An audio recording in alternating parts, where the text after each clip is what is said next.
முருகனின் பரிபூர்ண அருளை பெற கன்றிலுருமானை என்று துவங்கும் திருச்செந்தூர் திருப்புகழ்.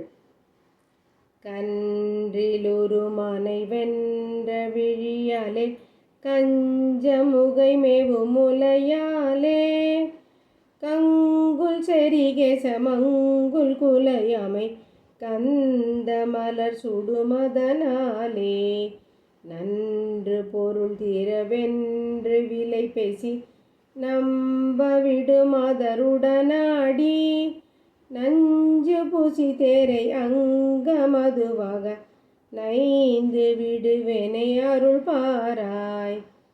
குன்றிமணி போல்வ செங்கண் வரி போகி கொண்ட படம் வீசுமணி கூர்வாய் கொண்ட மயிலேறி அன்ற சுரர் சேனை கொன்ற குமரேச குருநாதா மன்றல் கமழ் புகதெங்கு திரள் சோலை வண்டு படுவாவி புடை சூழ மந்தி நடமாடும் செந்தில் நகர்மேவும் மைந்த அமரேசர் பெருமாளே.